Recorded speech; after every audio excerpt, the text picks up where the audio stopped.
Good morning, good afternoon, wherever it is you may be listening from, and welcome to episode 3 of Dugout Talk. I'm Stephen Gossman, Cameron Lingle.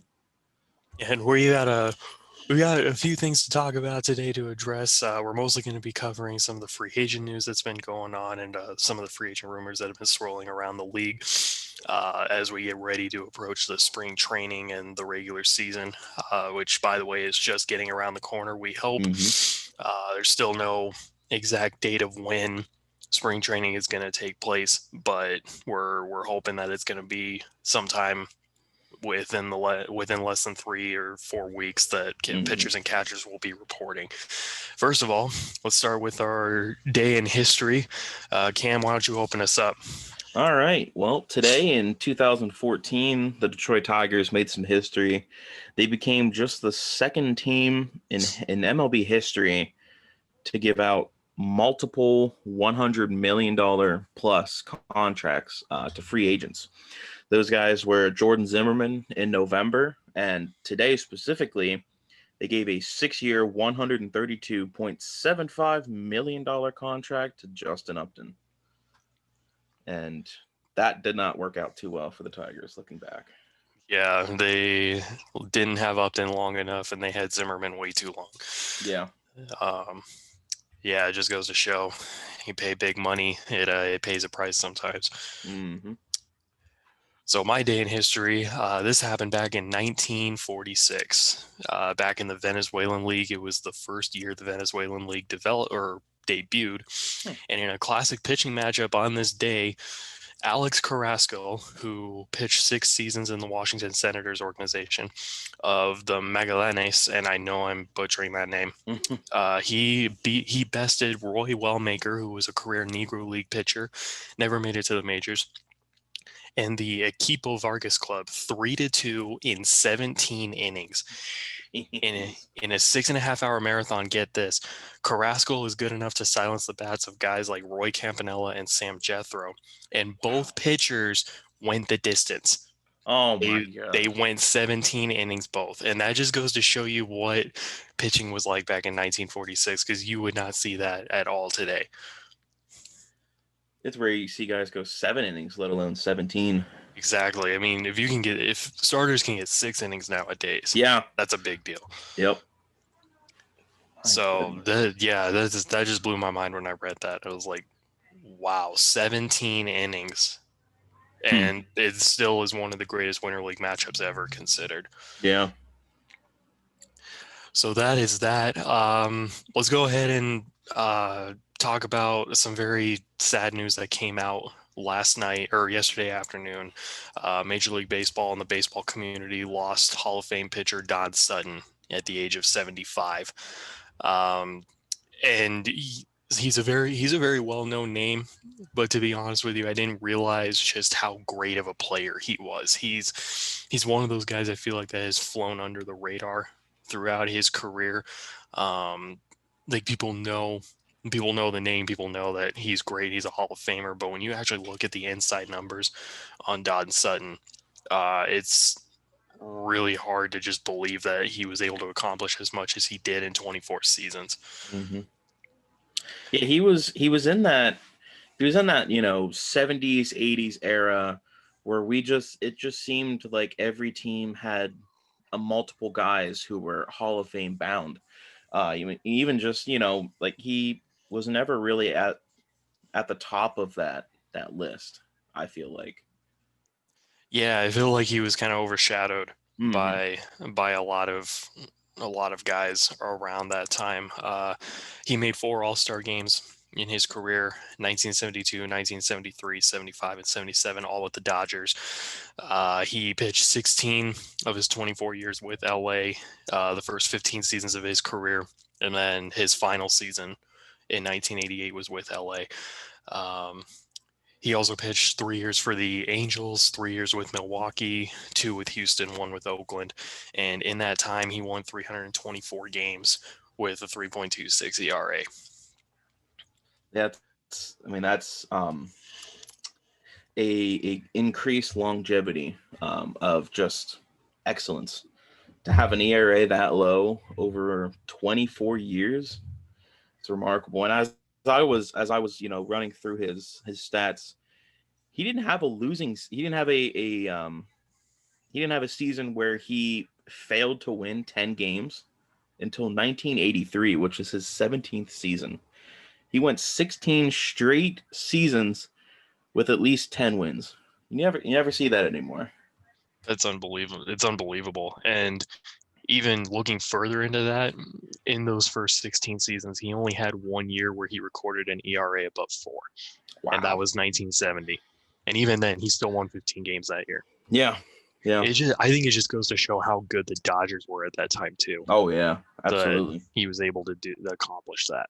Um, but again, we lost a good one yesterday in Don Sutton. He also went into the broadcast booth towards the end.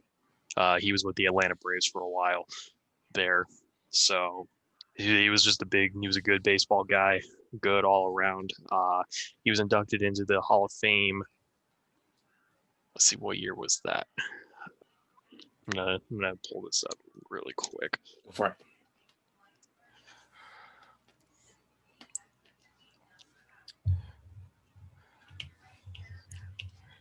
So Don Sutton, let's see. My computer goes really slow here. He was Had to have inducted in been. 1998. Okay. I was gonna say mid to late '90s. So he would have been eligible 5 years on the Mm-hmm. ballot at that point. Which again just goes to show, he would have been on those ballots with a couple other guys that obviously got in before him without having any numbers or any players in front of me. It just goes to show how overshadowed he still was Yeah, for how great of but a pitcher he was. Took him 6 tries. it still took him. He didn't get in immediately, but Mm-hmm. he got in. That's the He important got thing. in. The Yep. writers did the right thing there. Yep.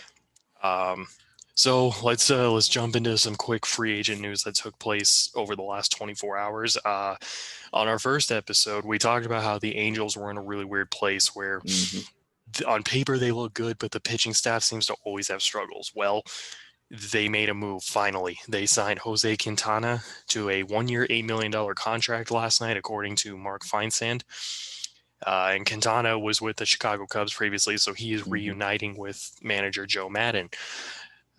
He only threw 10 innings last season due to he had a lat injury that limited him, but he also had a laceration on his left thumb during the summer Mm-hmm. camp. So he got a really small sample size in last year, but he owns a career 3.73 ERA over 9 big league seasons. Um, Cam, how do you feel about this signing? I think, me personally, I feel like this is really good for the Angels, but how do you feel about it? This is definitely a really good signing for the Angels.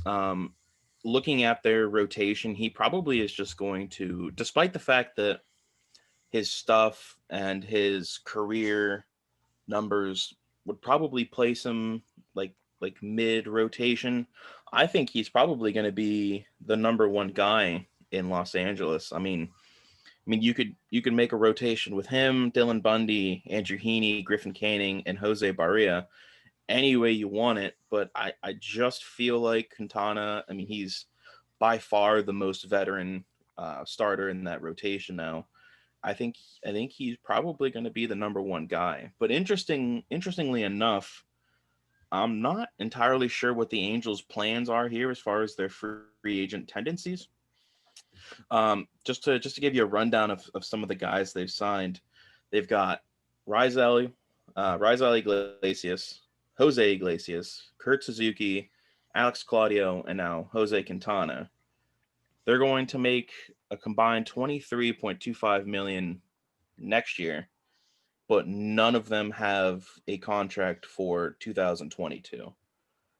So I don't know if they're trying to piecemate something together. I don't know if they're trying to get some contracts. Maybe they can move quickly, or if they're maybe in the beginnings of trying to throw a competing short term competing ball club together. But to round back, I do really like the Quintana signing. Yeah, this sounds like the Angels are they're trying to say we have a chance, we believe that we can be in it this year, but these Mhm. cheap contracts that they're giving out are also ways to, if necessary, they can move these guys around if Yep. things go south like they have. And I think another thing to note with Quintana is before last year, he had a good resume of staying healthy, Yes. which is something the Angels need Absolutely. in their pitching staff. So I like this signing too, and I think Quintana is, if he's not the opening day guy, he's at least their number two. Mm-hmm. So I imagine he probably is the ace over Dylan Bundy. I don't see Yeah. Bundy as an ace guy. No, Um, not yet, at least. no, not yet. Bundy's definitely going to be their. He's either going to be their ace or he's going to be their number two. Yes. That's a given at this point. But yeah, I think this is a good signing, and I think Quintana will find some success in Oh yeah. Anaheim. The ball doesn't fly nearly as much out there like it Mm-hmm. does in Wrigley and even at Guaranteed Rate Field where the White Sox played. Mm-hmm. So yeah, this is a good low grade, cheap signing again for the Angels, and I agree with you. I think they're at a position where they feel like they can win, but if things don't go well for them right Mm-hmm. away, they can easily move some of these guys around. Um, and who's to say maybe they give Quintana an extension if Yeah. he performs well enough Yeah. over the course of 2021.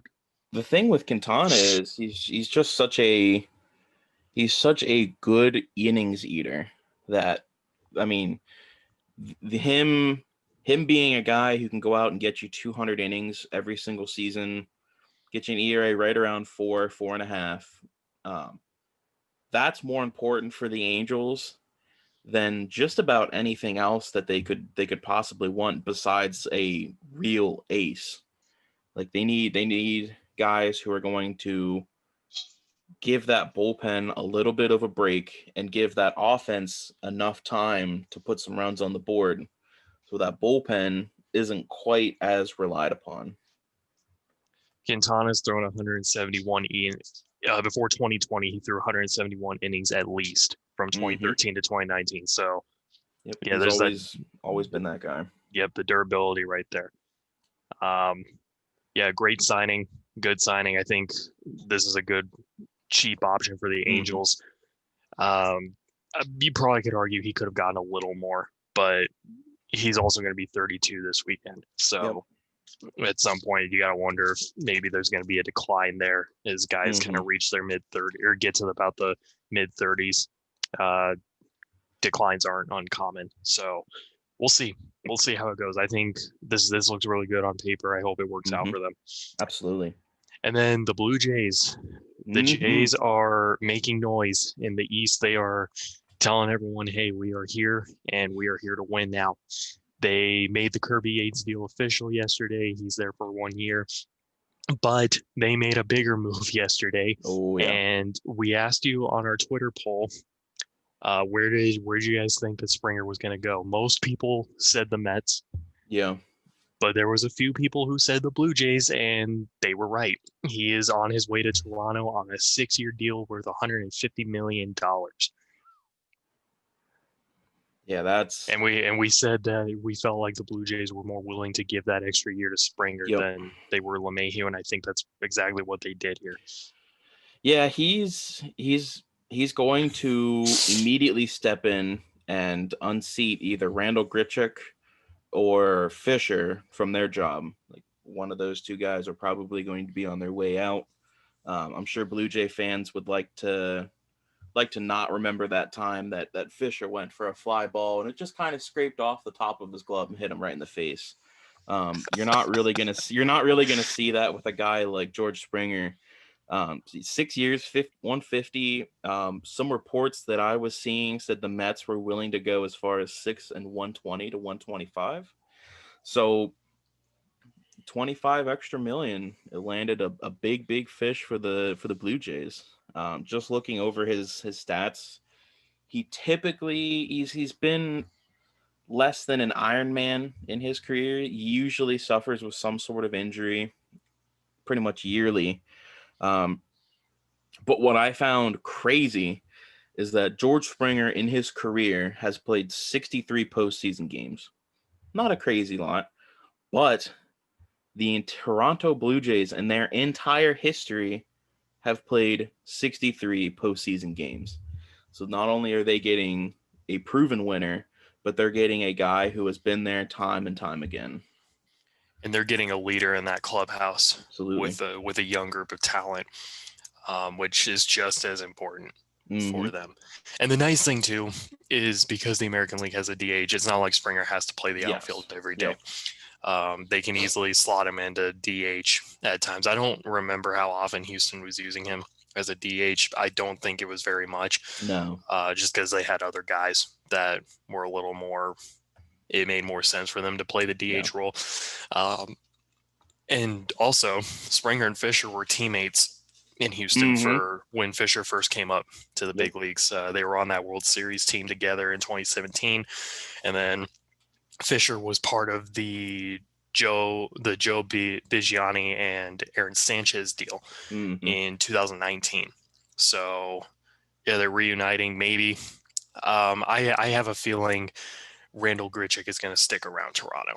Yeah. Yeah. From what I've heard, he's pretty well liked out there. The fans love him, and I know when Grichuk was with the Cardinals, he kind of got the short end of the stick at times because the Cardinals were just super inconsistent about keeping him up and down. They were Mm-hmm. constantly sending him back to Memphis, it felt like, and he was getting a little frustrated with that. Him being in Toronto, it gave him an opportunity to be an everyday starter. And I know that he doesn't have the best bat out there. Yeah. Springer can kind of be a little inconsistent with the bat at times too, Mm-hmm. but he makes up for it with the power that he has. And this is more so with Toronto. One, they're getting a veteran presence for a young clubhouse, and a proven winner on the second part who knows what it takes to get to that next level to win those games. And to perform at that level, he was the MVP of the 2017 series, wasn't he? The World Yep. Series. Yeah, Yeah, I believe so. yeah, he was the MVP for the 2017 World Series. So this is, and for a guy who gets injury riddled quite a bit, who has a lengthy injury history, Mm-hmm.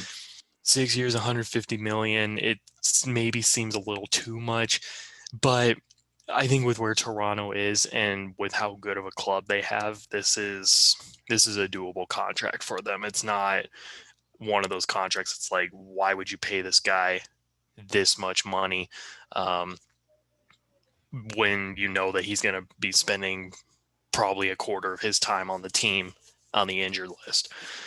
Yeah, and just goes to show he's got the fourth highest WAR among outfielders since he debuted. I believe just guys like I know Betts, Trout, and I believe Bellinger were the three guys ahead of him as far as WAR. He it's the biggest contract the Blue Jays have ever given out. Um, and I really think this is going to be a good signing for the Blue Jays. I think Springer adds some great stability. He's only 30, so there's potential that the bat could fall off as he reaches the end of this deal, but it's not one of those big albatross Albert Pujols type deals where they're going to be anchored with this boatload of dead money at the end of it. Like they'll probably get four great years out of Springer, I would say at least. Um, to sidetrack a little bit, being a Yankee guy, I came across his career numbers versus the Yankees. I know there are a lot of Blue Jays fans out there that are like, hey, Yankees, like we're here. Um, in the regular season, he's had 119 plate appearances against the Yankees. Here's his slash line: 183, 252, 339, and he's got 40 strikeouts. Now you're thinking to Hmm. yourself, all right, that's just the regular season. Like, how do you, I'm sure he probably played better in the postseason against the Yankees. Well, he had 63 plate appearances against the Yankees in the postseason with a slash line of 145, 254, and 273 with 18 strikeouts. Hmm. So take that with a grain of salt. He's a Blue Jay now. He's going to see the Yankees far more often. The Yankees have not nearly as good of a rotation as they had when they used to play the Astros perennially in the postseason. It felt like, but Just saying. Yeah. Um, yeah, I think it is worth noting, take that with a grain of salt. Hmm. I imagine as Springer sees the Yankees more over time, those numbers will probably improve. And Yes. it's just because the more you see a rival, the better you're going to get as time goes on. Oh, and you assume. Um, but yeah, that actually is that is kind of worth looking at, and uh, we'll see where it goes. Uh, yeah, but this is a good signing, I think, for the Blue Jays, and it's affordable too. It's Hmm. a contract later on they could move if they needed to as well. Yes. Ideally, they wouldn't want to do that, obviously, but if something came up where they needed to, it's not an albatross contract like Albert Pujols or Mike Hmm. Trout or Yep. Mookie Betts. Yep. Um, it can easily be moved, but I think Toronto is headed in the right direction. They've got the squad there to get the job done, and they may not be done yet. No, they're definitely not It done yet. is very possible they could make one more splash Hmm. before spring training begins. So keep an eye on those Blue Jays. Well, not They're oh, not go only ahead. that, but I actually have read a couple reports that Mike or not Michael, George Springer is attempting to bring the Jays and Michael Brantley close to work on a deal. Springer and Brantley share the same agent, and so Springer is trying to get his best friend to come with him north of the border. That would be even a bigger signing. Brantley was with the Astros the last 2 years, by the way. Mm-hmm. Yep. So if Brantley did go to Toronto, you've got a potential outfield of Brantley, Springer, and Grichuk. And Brantley is a great contact hitter. So, Mm-hmm. and who also provides some pop, which I think if Brantley were to go to Toronto, Yep. that power might really show because Toronto is a hitter's paradise.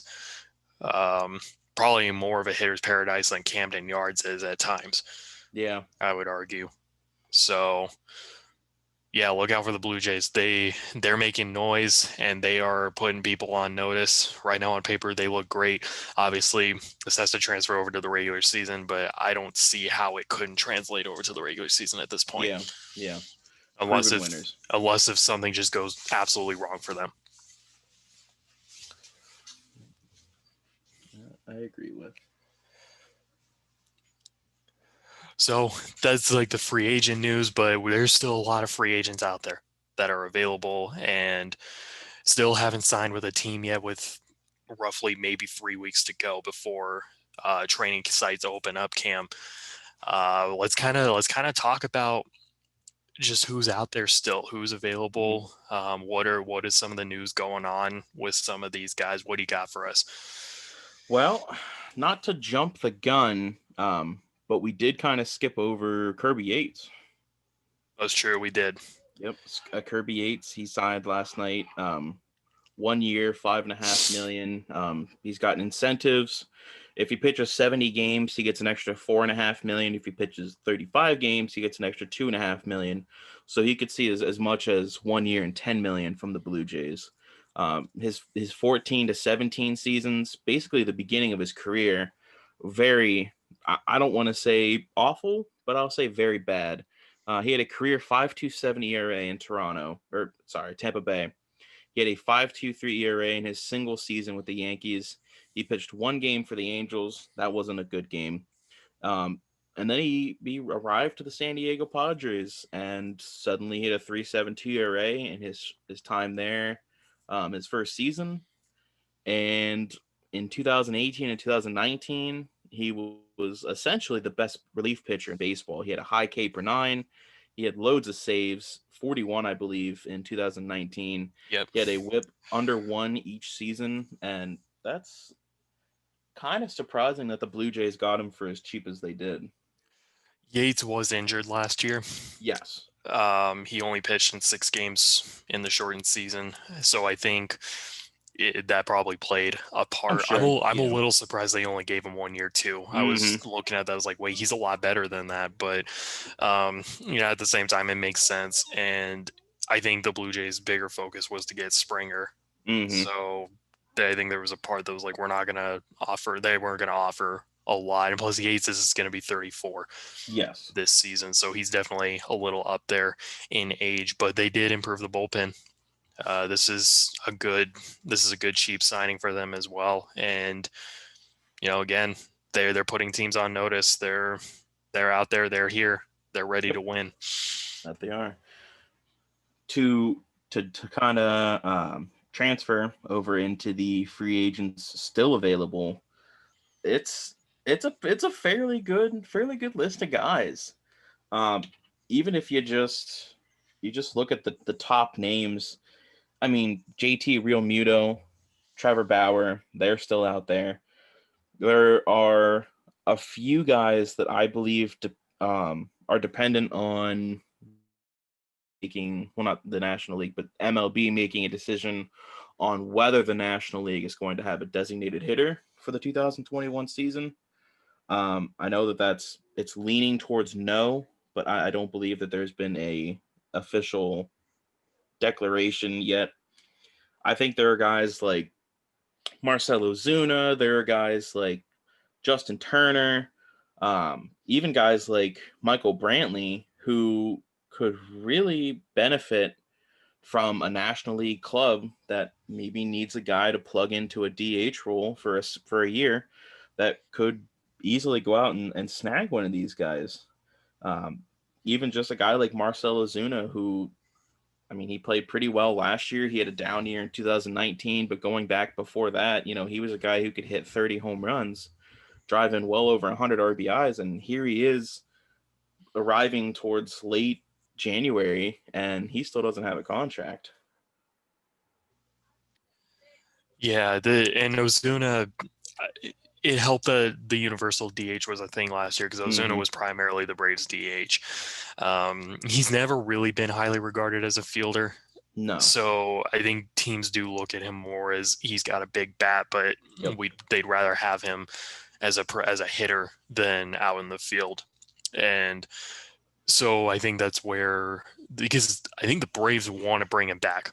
Yeah. From I what think that's probably the number one landing spot for him at this moment. And I think that's been their main focus is try to bring Ozuna back. But if they don't have the DH, that could definitely Yes. Make it make harder. it could make it harder. But um, Ozuna was an MVP candidate last year, Yeah.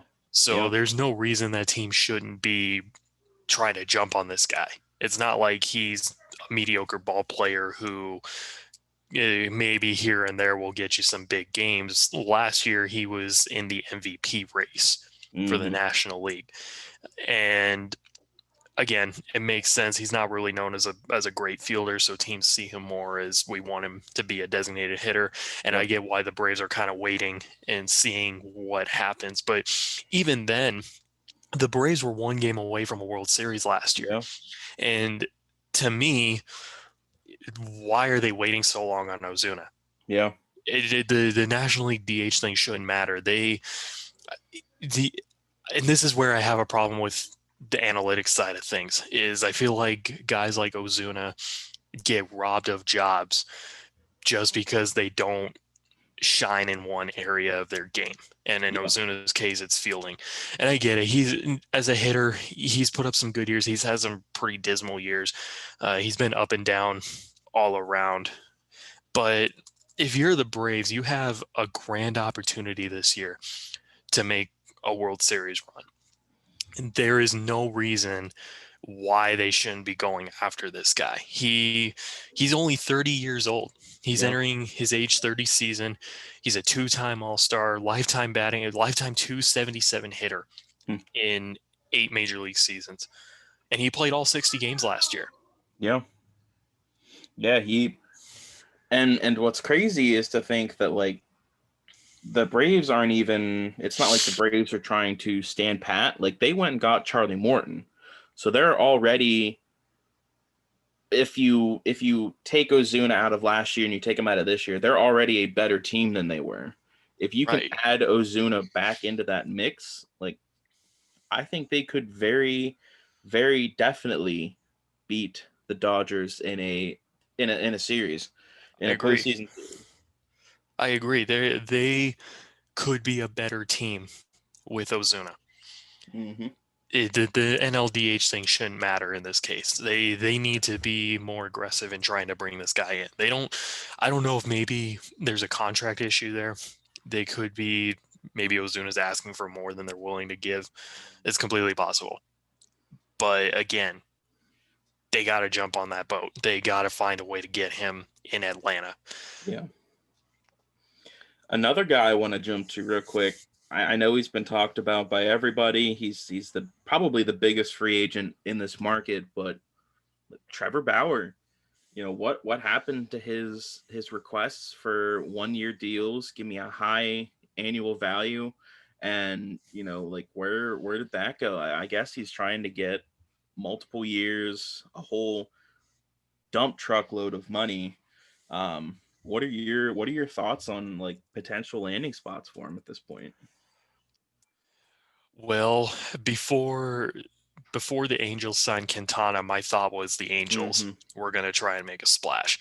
I just looked up who Trevor Bauer's agent is, and it's a lady named Rachel Luba. Yes.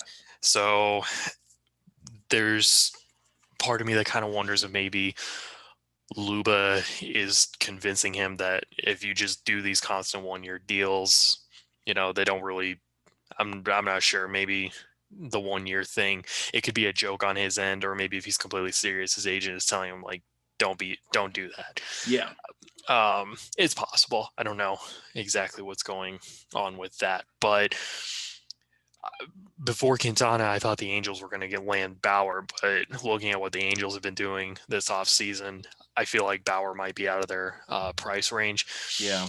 The second thought was, why aren't the Reds trying to do more to bring him in? But Yeah. it kind of makes sense on their end too, because they're trying not to spend too big. They already spent big last offseason. They don't want to keep pouring money in like that, because they've got a decent farm system of talent too that's coming up. So I don't know. Maybe the Angels can still get Bauer. Mm. I I don't really know at this point where he would end up. I think the Yankees are out of the question. Maybe the Mets. Maybe if I don't. The thing with the Mets, though, because they made that trade for Joey Lucchesi, so Mm-hmm. it seems like their starting rotation is set right Yeah. now, and Syndergaard's going to be back at the beginning of the summer. Yeah. So Bauer may not really fit into that package. Me, I'm still going to stick with the Angels because I feel like the Angels have one more move up their sleeve that we don't know about. Yeah. It's just kind of what the feeling is, but at this point, I'm not really sure what to expect with Bauer. I know he's been teasing fans like crazy, Yeah.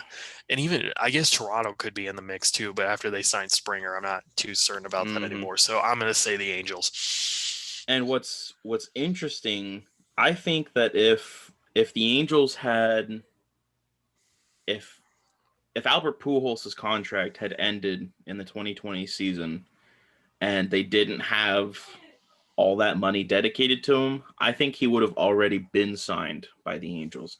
But I mean, you add Albert Pujols' contract, you add Mike Trout's contract, and you add Anthony Rendon's contract And Justin Upton. and Justin Upton's contract. I don't know that the Angels could afford paying another guy $20+ million a year. On paper, it makes sense, but I'm not sure. Yeah, and thankfully Pujols' contract ends this year. Yes. But if Bauer is serious about the 1 year deals, the Angels have been handing 1 year deals out like Yeah. candy.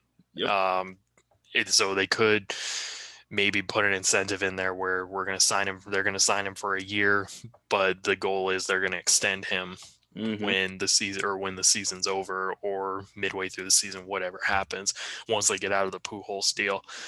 Um, I'm not a big expert on what the financial situations are like among Yeah. teams. I know Artie Moreno is loaded with money, though. That's not a Yes. secret at all. So I would think that Artie would try to do more in this case, because I think Yeah. if anyone could afford giving Bauer a multi-million deal right now, it's the Yankees and the Angels. But we all know the drama with Garrett Cole and Trevor Bauer, and I think the Yankees are out on that. So to me, the Angels make the most sense, but it's just going to depend on what Bauer is actually asking for. And did they? Anthony Rendon was signed before before Garrett Cole last year, right? I want to say yes. So technically, they had all of those contracts and were still trying to get Trevor Bauer. Or, geez, they were still trying to get Garrett Cole. Yeah, So, and you have to argue that Trevor Bauer is going to make less money than Garrett Cole. right. Maybe they don't care that they have four each contracts. Maybe they're trying to add a fifth. Yeah, and but I'm also not exactly. I don't know what the exact numbers were they were offering Cole too, Yes. because Yes. they only gave Rendon a 4-year deal. Yep. So it just, I guess it depends on what they offered Cole compared to Yep. what the Yankees did. But I think we also kind of, when we were talking last year, we knew Cole was probably going to go to the Yankees. Yeah. It was either the Yankees or the Astros, just depending on who offered more. And Yep. the Yankees went all out for him. So, but we'll see. Trevor Bauer is being Trevor Bauer. Yeah. We'll see what happens. And so we'll kind of do one more here. A guy that I'm interested in looking at is Taijuan Walker. He's not a big name, but he's been rumored with quite a few teams. He's been rumored with the Mets, he's been rumored with the Yankees. Yankee fans, I don't know about any other Yankee fans out there, but for about 6 hours a couple nights ago, I thought for sure he had already signed a contract with the Yankees. He changes his profile picture seemingly every day.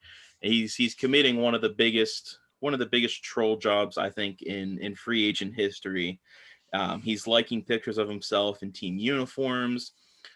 He said that literal quote from him was that he would look good in pinstripes. That's got me a little hyped up. I've always been a big fan of Taijuan Walker, and he had a big bounce back season with the Blue Jays in his limited time there. But he had a pretty big bounce back year, and I think he's a guy that could probably go and get, if he wants a 1 year, maybe $8 to $10 million contract. I'm sure there's a team that could use him in the middle of the rotation. What are your thoughts on potential landing spots for Taijuan? Well, first of all, I think just about any team that wants to give him a 1 year, $10 million deal could do it. Yes. And I agree that he's a middle of the rotation guy that can use 2021 to kind of build his value back up again, Mm-hmm. since he hasn't pitched a full season since 2017. I'm I put a little thought into this, but Taijuan Walker is a SoCal native. Mm-hmm. And if the Angels couldn't get Bauer, Walker Yeah. would make complete sense for them. He's a local. He's already very well liked around the area. The Angels make a lot of sense if they want to go cheap. Yeah. And Walker would be another boost in that rotation. But there is also a part of me that thinks if the Miami Marlins really think they have a Okay. team, Yeah. I've always kind of felt Miami might lead towards getting Walker because he's that veteran pitcher in a young rotation.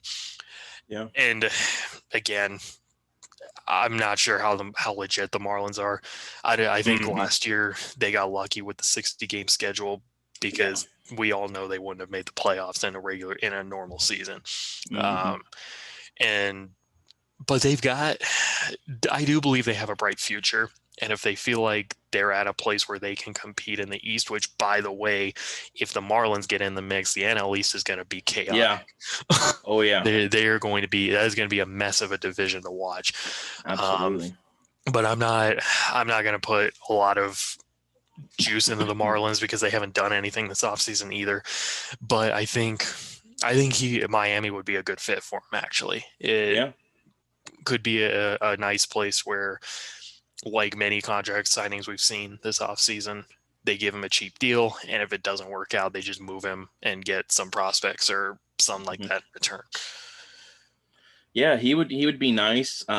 He'd provide a little bit of protection, a little bit of innings protection for a guy like Sixto Sanchez, while he develops and continues to grow and better himself.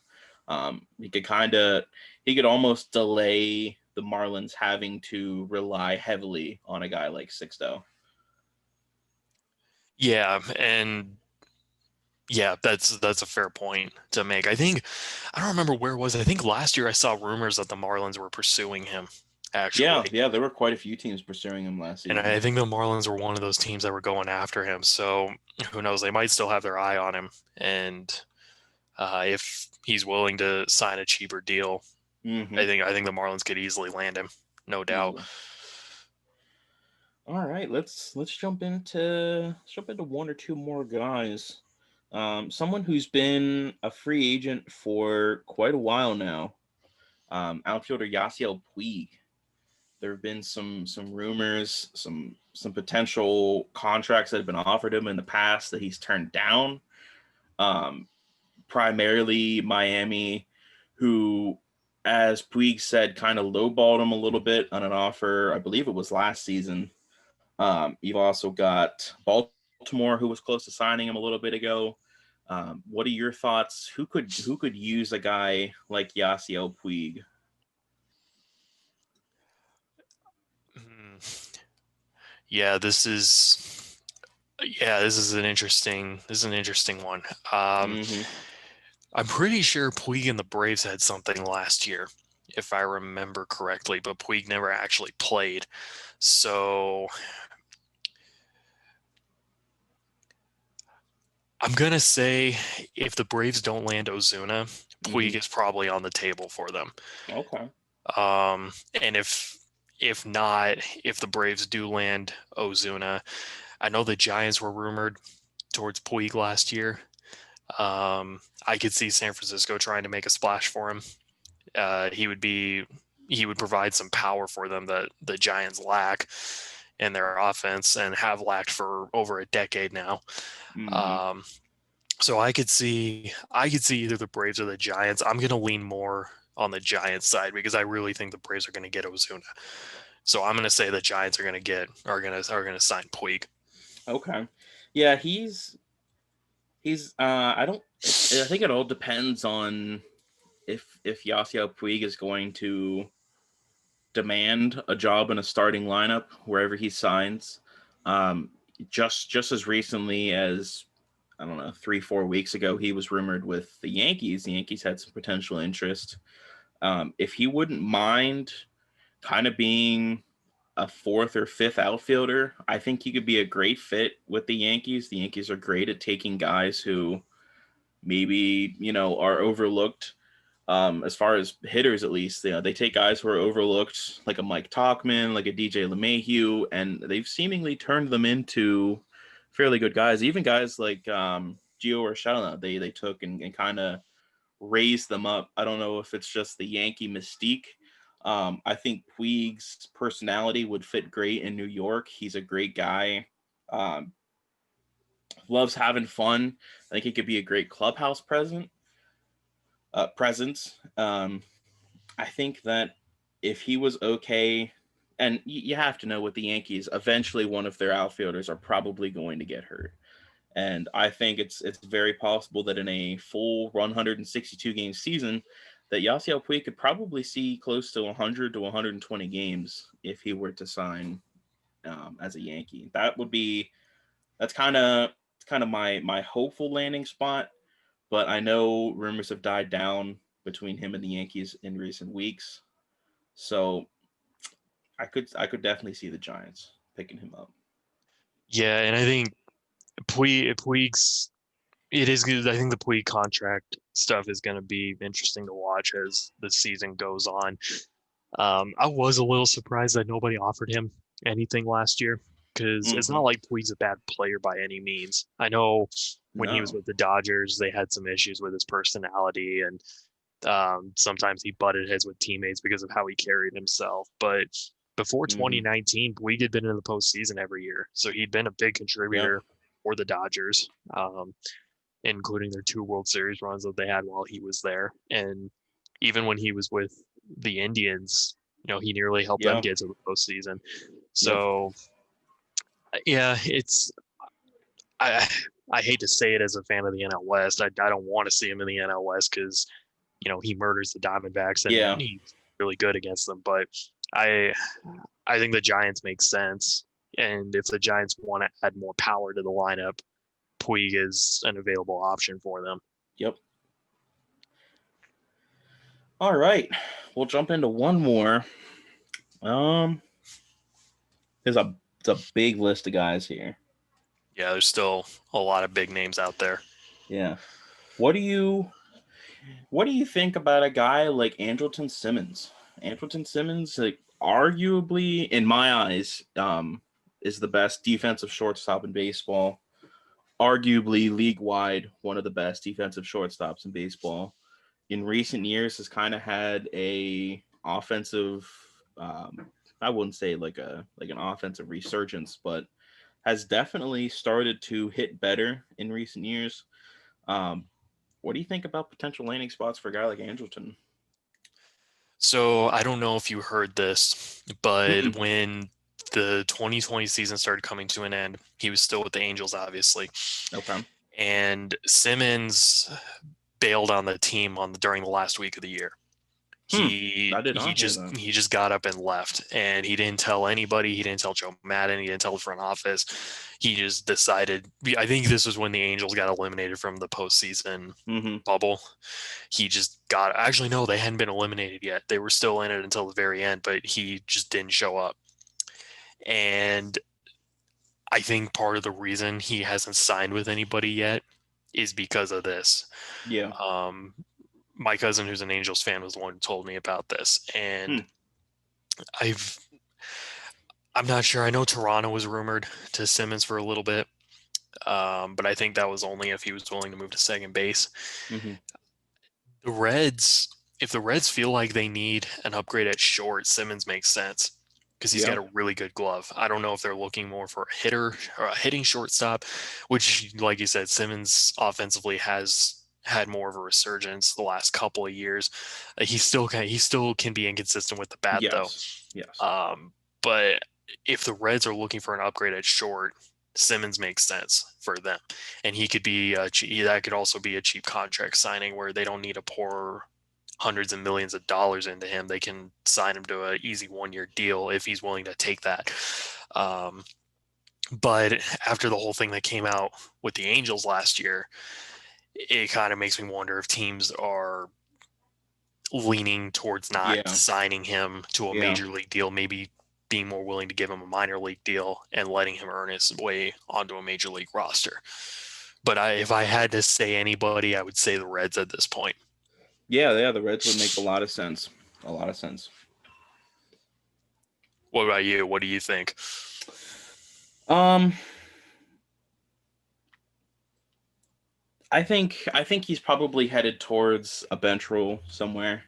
Um, I don't know whether or not he's going to get another starting gig. Now that I know this, um, I could see him potentially going to a contender, being that he clearly wanted to contend this past season. I think if he could sign with a contender, maybe a minor league deal with an invite to spring training, jump in, earn vet minimum, something like that. I think he could reinvent himself. I think he could probably use a good, probably National League contender. I would say, whether or not it's the Dodgers, the Braves, or even the Reds. I think that's probably a logical landing spot for a guy like Andrelton. Reunite with the Braves like he was, Yeah. that's who he Yep. broke in with. Not sure if the Braves would be there necessarily. I think they like what they've got, unless if they feel like Dansby Swanson isn't their guy anymore. But it's Yeah, hard. I'm not high on Dansby anymore. I think he needs a change of scenery before he's going to um he kind of has to reinvent himself as well. Um I Well, would if the probably if I'd the probably Braves take had him. Go ahead.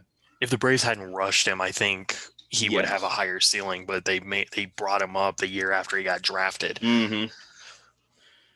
Yeah, I would probably personally I would take Anderson over Dansby just based on talent.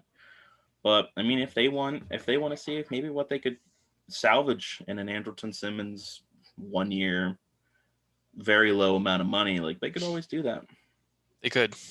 They could. It'll Simmons was someone I forgot about, Mm-hmm. honestly. I just haven't heard a ton about him since Toronto was rumored. But yeah, I do like Simmons. I always have. I've always been a fan of him. It's just unfortunate what happened at his time at the end of his time out in Anaheim. Yeah. And I hope that he gets another chance, but it's hard to picture him getting what he wants after that whole drama that came out. Yep. So what do you think we have time for one more, or do you want to call it here? Let's go one more. Let's do it. All right. Let's jump over to the other big fish that's still in the free agent market, JT Realmuto, former Phillies catcher, former Marlins catcher, looking for a lot of money. Um, I know the Phillies are probably the most likely landing spot. They're probably most likely to bring him back, but every day that passes gives other teams an even bigger chance of potentially snagging him and stealing him from the Phillies' grasp. Yeah, I think if anything, and for Phillies fans, I think you should be encouraged by this. Archie Mm-hmm. Bradley, the reliever they signed Yep. over last weekend, Archie has been vouching for Realmuto Oh yeah. this whole time. Ever since he got to Philly, he has been blowing up Twitter saying we need to bring this guy. We need to bring this guy back. And I know Dombrowski, our boss, our old boss Josh Benjamin, brought up the fact that Dombrowski and his wife actually had dinner with the Real Mutos in Oklahoma, since Dombrowski's wife is from there, and that's where JT lives in the off season. So it's a good sign. I think. I'm definitely leaning towards the Phillies. I think they are going to bring him back. Yeah. It would be really unfortunate if they didn't, because I know he's really well loved out in Philly. So Yeah. it would be unfortunate if they didn't. I think they're going to bring him back. He's the best offensive catcher in the league right now. He's the most balanced catcher all around. He's got all the tools. He got the bat. He's got the defense. Um, so I'm gonna lean towards the Phillies. But if there was if there was a surprise team out there that could land him, I'd say the Milwaukee Brewers. Okay. And that's just because the Brewers could use an upgrade at catching. They Yeah. have Omar Narvaez, and Narvaez is great. Mm-hmm. He's proven himself over the last couple of years that he can also hit. Um, but I think as an everyday starter, Narvaez isn't necessarily that kind of guy. Yeah. You know, I think Real Muto would be more insurance for them to be kind of an everyday catcher in the long run. And if the Brewers are really serious and feel like they could compete, why not jump on the boat and try to lure Real Muto over to them to help them in the Central? Yeah, that'd be crazy. Imagine having like a reunite or a reunite of the old Marlins teammates of JT Realmuto and current Christian Yelich. current superstar Christian Yelich. That'd be something crazy. Maybe Yelich could even, vouch for him a little bit.